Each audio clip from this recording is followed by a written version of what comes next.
BrainTeam, comme vous le savez depuis le début, c'est une filière qui est en évolution constante. Et ce, dès le départ, puisque je vous l'ai déjà montré, et vous le savez, la filière a été issue de 3 dépôts et de 3 projets de filière initiaux que l'on a demandé, c'est la DGOS qui leur avait demandé de se fusionner pour constituer un premier début de projet filière BrainTeam. Et puis 2 autres centres de référence sont venus rejoindre ce premier socle constitutif et ont participé en l'état au dépôt de dossiers pour répondre à l'appel d'offres de la DGOS pour la constitution des filières de santé maladies rares. Ces 2 centres ont été rejoints par un 3e centre, courant 2015, qui est le centre de référence des syndromes neurologiques paranéoplasiques. Et ça constitue aujourd'hui le contour de BrainTeam tel que vous la connaissez, cette filière, avec ses 10 centres de référence que je vous ai représenté ici. C'est une filière qui est essentiellement portée par des centres de référence qui sont localisés à Paris, puisque sur 7 des centres de référence de la filière sont localisés dans des CHU de la PHP. 3 centres de référence sont coordonnés en province, à Angers, à Toulouse et à Lyon.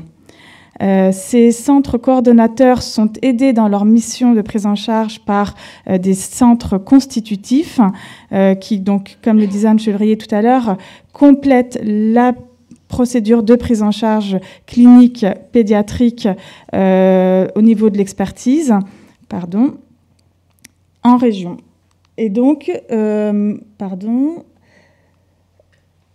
les centres constitutifs et les centres coordonnateurs, aujourd'hui, sont aidés par un maillage territorial qui a été récemment remis à jour de réseaux de compétences. Et aujourd'hui, dans BrainTeam, nous avons identifié environ une centaine d'équipes qui font partie du réseau de compétences de la filière. Et ceci a été remis à jour l'année dernière. Cette répartition est assez homogène sur tout le territoire national, que ce soit au niveau de la métropole ou bien de l'outre-mer. Donc vous voyez que depuis la création de BrainTeam, on est une filière qui bouge et qui croît en termes de nombre de centres de référence, de nombre de centres dans le réseau de compétences, mais également de pathologies, puisque au départ, on avait on va dire un champ historique de pathologies qui était quand même très tourné autour du moteur, du cognitif ou du neurodégénératif, et qui aujourd'hui, en fait, commence un petit peu à avoir des branchements et des arborescences qui hétérogénisent, et c'est pas dans le mauvais sens du terme, mais qui complètent en fait le champ des pathologies et des thématiques qui sont prises en charge dans notre filière, avec donc du fait de l'arrivée de ces 3 derniers centres de référence, aujourd'hui de l'inflammatoire, de l'infectieux, du vasculaire et du syndrome paranéoplasique qui aujourd'hui vient compléter le panel des grands groupes de pathologies qui forment aujourd'hui la filière BrainTeam. Alors tout ce mouvement et toutes ces évolutions qui ont eu lieu au final depuis la constitution même de notre filière, eh bien, a perduré cette année dans la campagne de relabellisation telle qu'a pu vous la présenter Anne Chevrier. Et je vais vous essayer de vous résumer en fait comment nous on a travaillé dans BrainTeam avec les centres de référence pour proposer les dossiers et des projets qui collaient le plus avec la volonté de la DGOS. Alors, ce qu'il faut rappeler, c'est que, comme l'a dit Anne Chevrier, c'est un enjeu du PNMR3, cette campagne de relabellisation des centres de référence, puisqu'elle doit vraiment servir de socle à ce PNMR. Aujourd'hui, cette campagne doit vraiment faciliter l'orientation des personnes malades et de leur entourage, mais également permettre aux professionnels de santé de proposer un parcours de soins qui est le plus pertinent possible.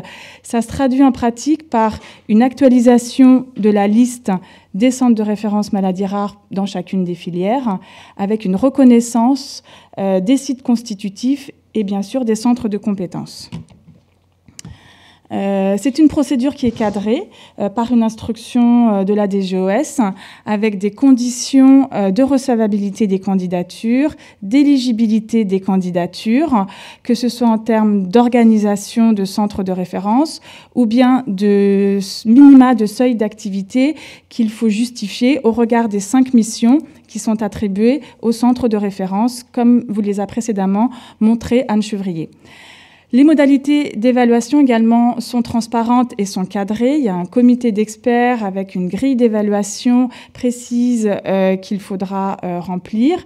La répartition des dossiers se fera par tirage au sort et ce sera un jury de 10 membres qui va examiner les dossiers reçus. Et les labellisations seront notifiées par décision de la DGOS. La labellisation sera donc sur 5 ans.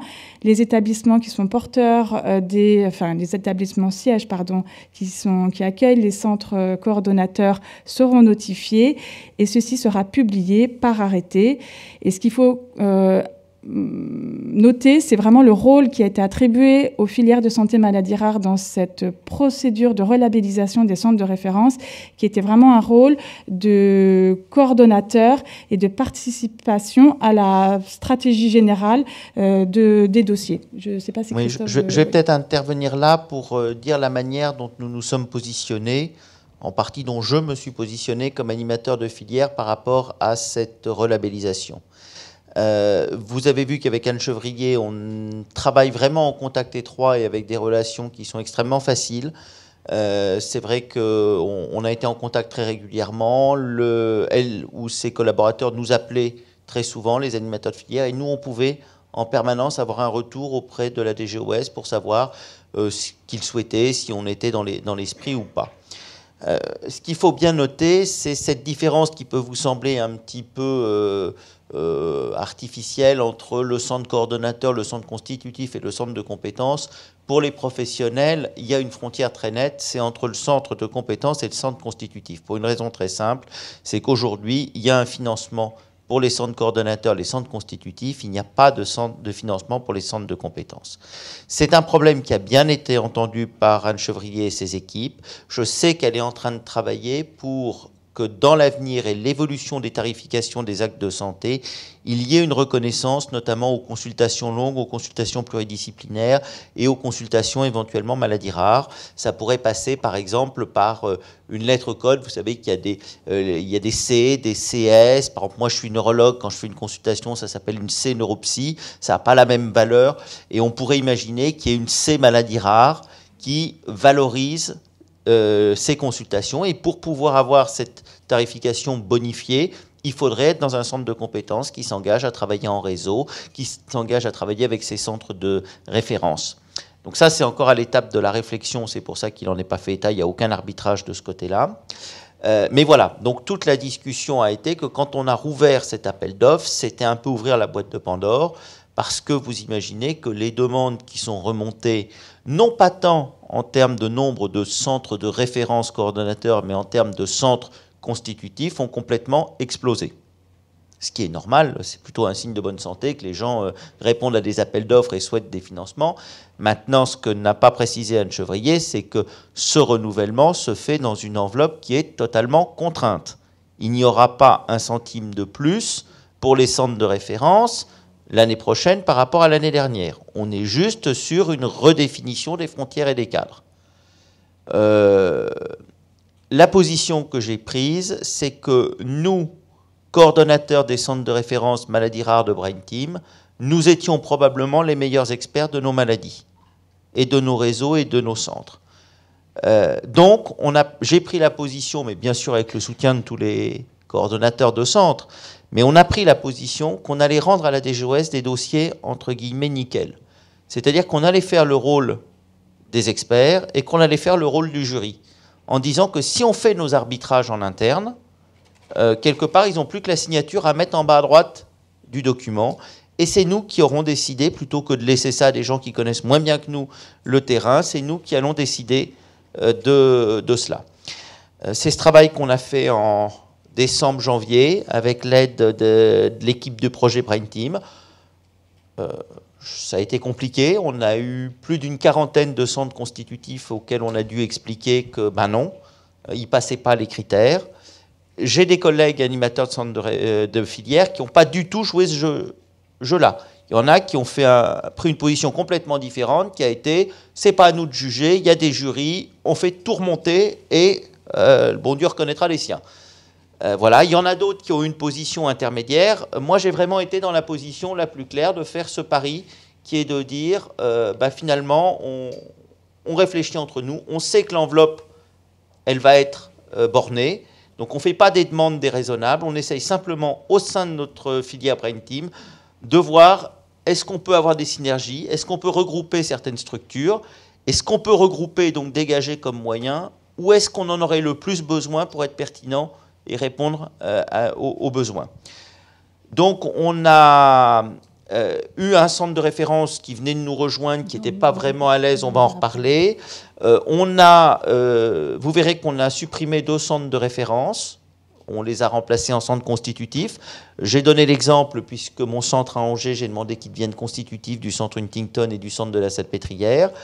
Et voilà, et on a fait ce travail-là. Donc aujourd'hui, on est au stade des experts qui sont en train d'évaluer notre dossier. J'ai rendez-vous mardi prochain avec Anne Chevrier, les experts en question, pour défendre cette politique et défendre notre dossier. Et donc cela passera devant le comité des experts fin mars, auquel Anne Chevrier ne vous l'a pas dit, mais je fais partie des 2 médecins filières qui ont été nommés par le ministère pour siéger dans ce comité, ce qui fait que probablement la politique que j'ai choisie pour la filière a été plutôt dans le sens de la DGOS, puisqu'ils m'ont nommé comme membre du jury. Voilà, je voulais juste donner un peu cette volonté. C'est vrai que c'est une vraie décision, je dirais, politique, que j'ai faite en prenant ce choix-là. Je l'assume, j'espère qu'on ne le regrettera pas. Mais voilà, et maintenant je vais laisser Sophie continuer la présentation. Donc voilà, comme le disait Christophe, la relabellisation, donc c'est pas une refonte du paysage des centres de référence maladies rares français, mais c'était vraiment pour arriver à cette meilleure lisibilité de l'offre de soins et puis surtout de proposer également un nettoyage un peu des attributions budgétaires pour ces centres de référence et d'aboutir à une meilleure transparence dans leur distribution. Alors, comme le disait Christophe, cette relabellisation étant à budget constant, il était hors de question de proposer des dossiers avec une augmentation exponentielle du nombre de centres de référence ou de sites constitutifs, puisque de toute manière, l'équilibre budgétaire en aurait été affecté et ça aurait été au détriment de l'évaluation de nos budgets. Donc, pour illustrer les propos que Christophe vient de vous tenir, on avait décidé dans Brain Team vraiment d'appliquer cette volonté et cette décision de la DGOS et d'accompagner véritablement nos centres de référence dans cette réflexion et cette stratégie globale. Et on avait vraiment commencé bien en amont de leur proposer une réflexion, puisque dès le 4 juillet, on avait provoqué une réunion du collège des centres de référence de la filière pour vraiment présenter les conditions d'éligibilité qui étaient proposées pour cet appel d'offres, de présenter les enjeux pour notre filière et de discuter du rapprochement des nouveaux centres de référence qui voulaient intégrer la filière et d'inciter nos centres à commencer à réfléchir sur leur périmètre de centres de référence. Et puis nous avions présenté un petit peu les premières prémices des principes de cette relabellisation lors de la journée des associations du 15 novembre.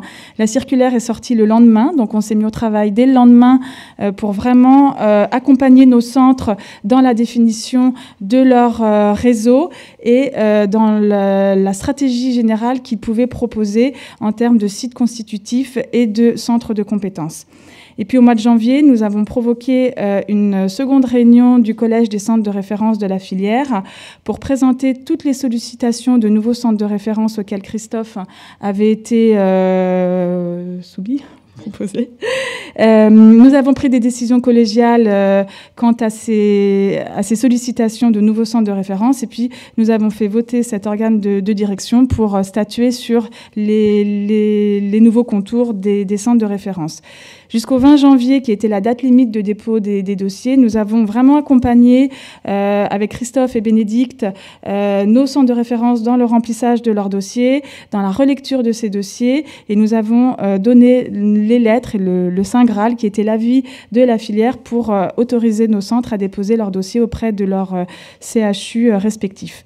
Donc, ce qu'on peut dire aujourd'hui pour Brain Team, comme l'a dit Christophe, c'est qu'on avait fait le choix vraiment de cette politique de forcer un petit peu les gens à se positionner et à réfléchir sur des dossiers très travaillés. Et je pense qu'on est vraiment arrivé à coller vraiment aux exigences de la DGOS en termes de clarification et de rationalisation de notre offre de soins, puisque pour reprendre ce que Christophe vous disait, nous avons refusé en pratique 3 demandes d'affiliation à notre filière de centres de référence.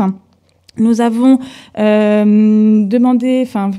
réalisé la fusion de 2 centres de référence, à savoir les 2 centres de référence neurogénétique aujourd'hui qui n'en forment plus qu'un, et puis les 2 nouveaux centres de narcolepsie et d'hypersomnie rare qui viennent de rejoindre la filière Brain Team.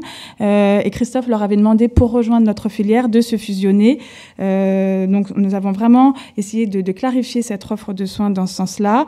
Nous avons, les centres de référence ont rejeté presque 40% en fait, des demandes de centres constitutifs. Donc ça a été un gros travail de leur part de pouvoir discuter avec tous ces centres et de leur expliquer pourquoi il n'était pas possible pour ces centres de se positionner en tant que constitutifs. Et nous les remercions. Je précise qu'à chaque fois, c'était sur des arguments, hein, c'était pas à la tête du client, c'est qu'à chaque fois, on connaissait parfaitement les prérequis de la DGOS et on a expliqué à chaque centre pourquoi il ne rentrait pas dans les prérequis en question.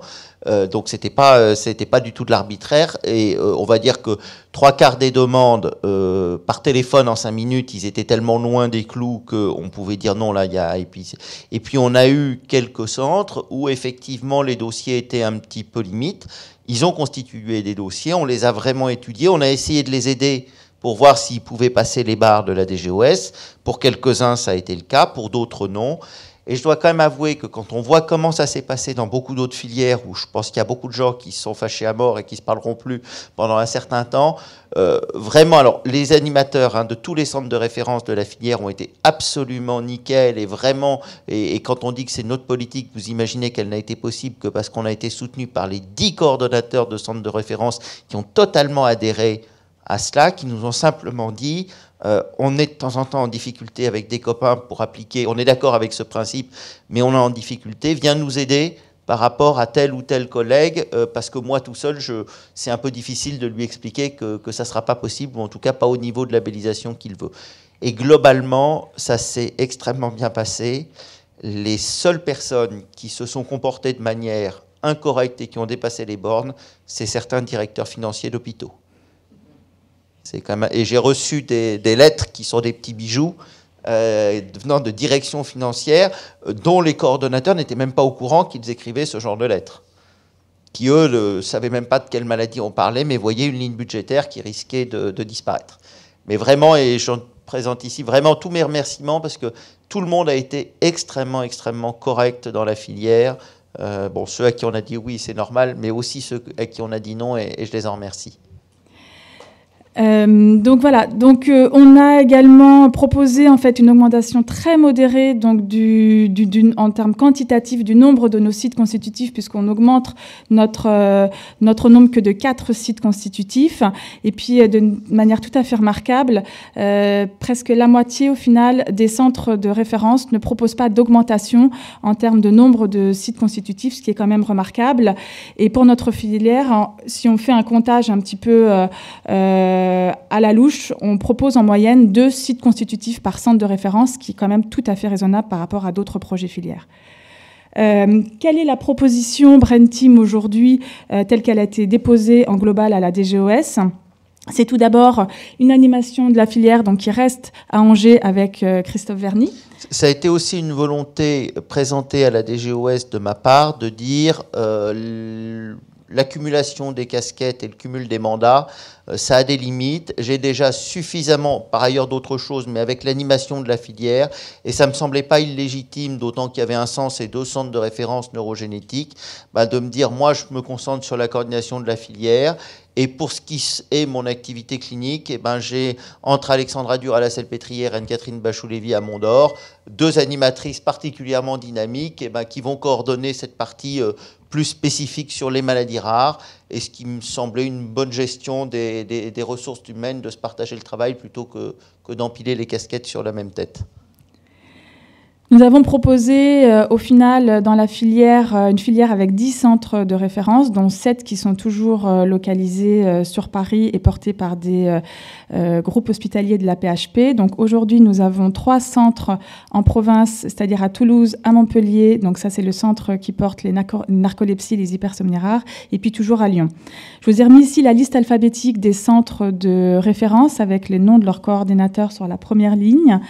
Et ces centres coordonnateurs sont appuyés par 21 sites constitutifs qui sont mentionnés ici sur la carte par les ronds rose pâle. Et vous avez les noms des responsables des sites constitutifs qui apparaissent dans la colonne de droit sous le nom du responsable du centre coordonnateur. Nous avons donc 31 centres de référence, que ce soit des coordonnateurs ou des constitutifs, dans la filière Brain Team, ce qui propose au final un réseau assez complexe et dense, qui est supporté par un réseau donc, de centres de compétences. Et vous avez ici représenté sur la carte les villes qui accueillent au moins un centre de compétences prenant en charge les maladies de Brain Team du côté adulte. Il y en a 78, presque 20 qui prennent en charge des équipes qui prennent en charge l'enfant, qui sont répartis sur 50 sites hospitaliers dans 35 villes françaises. Aujourd'hui, c'est un réseau qui, je vous ai remis les petits chiffres à droite, qui ne bougent pas tant que ça en termes quantitatifs et qui reste organisé autour d'une centaine d'équipes qui constituent aujourd'hui le réseau de compétences de la filière. Je vous ai représenté sur cette slide la répartition des centres par centre de référence. Vous avez sur l'axe des abscisses tous les centres, les 10 centres de référence qui sont nommés. Et puis les histogrammes correspondent à la répartition du nombre de centres, que ce soit des centres de compétences en gris. Et vous voyez que la plupart des centres de Brain Team proposent un réseau organisé autour d'une quinzaine de centres de compétences.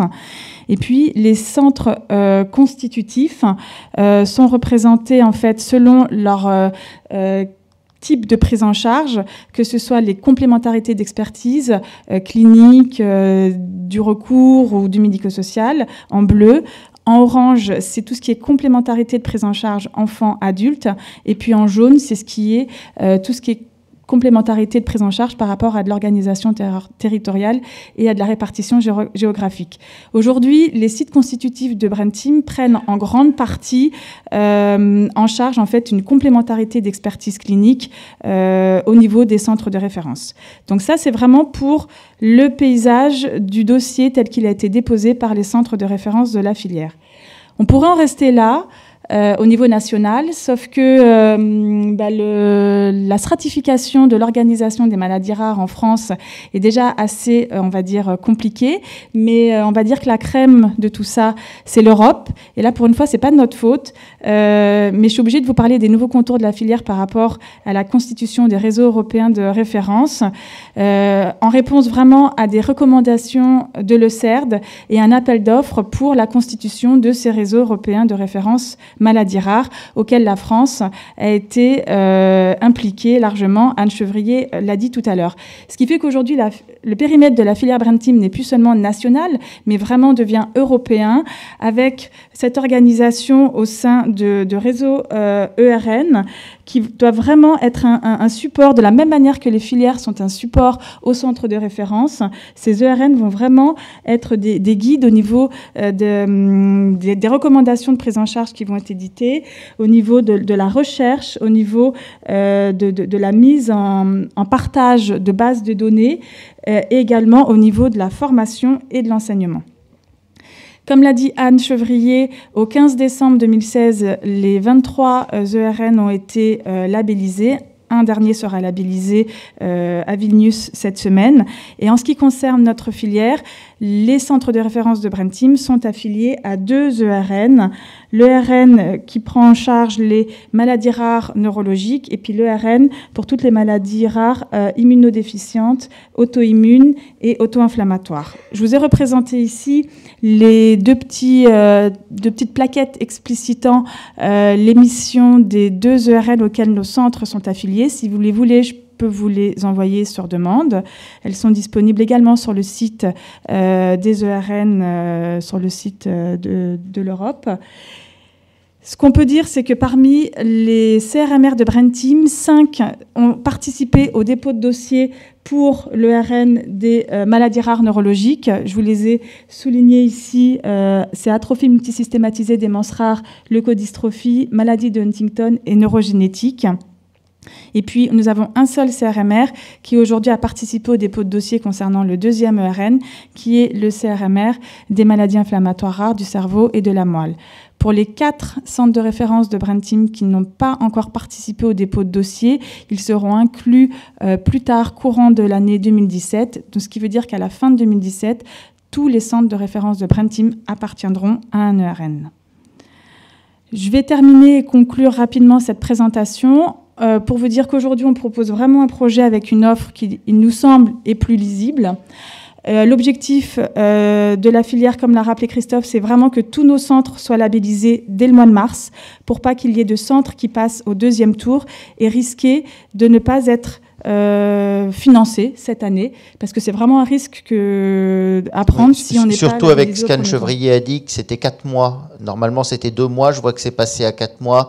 C'est clair, le financement en circulaire budgétaire, ceux qui passeront pas au premier tour, là, perdront une année de financement. Je le crains très, très fort. Donc c'est vraiment pour ça qu'on avait choisi d'être très stringent voilà. dans notre politique, pour vraiment assurer un financement à l'ensemble de nos centres de référence. Et puis, ça reste un challenge quand même pour notre filière. Vous avez vu que c'est une filière quand même assez lourde en termes de nombre de centres de référence et en termes de diversité de pathologies. Donc c'est vraiment un challenge pour tout le monde de travailler ensemble et de porter des projets communs. Je vous remercie pour votre attention. Madame. Bonjour. Nadine Nougaret de Union des associations Huntington Espoir. Donc moi, la question qui me pose problème, c'est le financement. Alors, c'est peut-être idiot ce que je vais demander. Vous devez dire que si on était financé au premier tour, ça allait. Sauf que les mesures qui vont être prises là, est-ce qu'elles vont être pérennes ou est-ce qu'elles vont être remises en question après les élections présidentielles? Non, c'est une très bonne question. Le renouvellement des centres de référence est aujourd'hui la seule chose qui est sûre, qui est actée en termes ministériels. Le plan numéro 3, c'est un pieux vœu. C'est clairement un pari que fait Anne Chevrier, son équipe et les médecins impliqués dans les maladies rares, qui est de dire si le nouveau ministre de la Santé qui arrive en mai ou juin prochain, en arrivant sur son bureau, a un beau projet de plan national maladie 3 entièrement ficelé, bien écrit, bien fait, et qui a qu'à dire oui, même par ces temps budgétaires, peut-être que sur un malentendu, ça peut marcher. C'est, de manière un peu caricaturale, c'est ça. Donc, par contre, la chose qui est sûre et certaine, c'est ce financement, et on n'a pas détaillé cela, mais les règles de financement ont changé. Dans le premier plan national maladie rare, je ne vais pas dire que c'était à la tête du client, mais un petit peu, il y avait pour des mêmes centres de référence des financements du simple au triple, il y avait des centres qui n'étaient même pas déclarés, qui touchaient une MIG, d'autres centres qui étaient déclarés, qui n'en touchaient pas. Enfin, on partait d'une situation qui était quand même extrêmement hétéroclite. Là, les choses sont très claires. Les financements vont être à peu près moitié-moitié, une moitié qui est une part fixe qui sera la même avec, voilà, il y a les centres constitutifs avec plusieurs centres, les centres coordonnateurs mais avec plusieurs centres constitutifs qui ont une enveloppe, les centres coordonnateurs qui n'ont pas ou un seul centre constitutif, une enveloppe un peu moins importante, et les centres constitutifs tout court qui ont une enveloppe un peu moins importante. Et ensuite, il y a à peu près une autre moitié du financement qui sera en fonction de l'activité des centres. Les retours, pyramide, la file active, pour le moment, c'est ça qui est comme critère. Et ça, c'est assuré pour la période de renouvellement des centres de référence. Voilà où on en est des financements. Bonjour, je suis étudiante en master de coordination, donc voilà, j'apprends un petit peu tout ce milieu, et donc j'avais une question qui était, vous n'avez pas du tout abordé comment ça se passe sur le terrain. Est-ce que les patients et les professionnels se sentent soutenus, aidés avec Brain Team? C'est compliqué comme réponse. Je suis pas sûr que je serais le mieux placé pour répondre. Non, je pense que pour les patients, Brain Team c'est encore très loin. Brain Team, ça a commencé, on a dit 2014, mais je vais pas revenir. Il se trouve que nous, notre filière a commencé plus tard que les autres pour des raisons administratives. On est vraiment dans la mise en place et le rôle de la filière, c'est pas normalement d'être directement utile aux patients. on espère l'être indirectement, mais on est surtout là pour être utile aux centres de référence, pour être utile aux associations, pour les aider, pour être en échange avec eux. On va dire que la principale mission de la filière, c'est d'essayer de faciliter la vie des gens qui sont, eux, au contact des patients. Donc, j'espère qu'un jour, ça sera visible pour les patients, mais aujourd'hui, ce n'est pas le cas. C'est-à-dire qu'il y a une mission qui serait auprès d'un patient, on sortirait de notre rôle, puisque ça ne serait plus le rôle de la filière, ça serait le rôle du centre de référence, d'une association.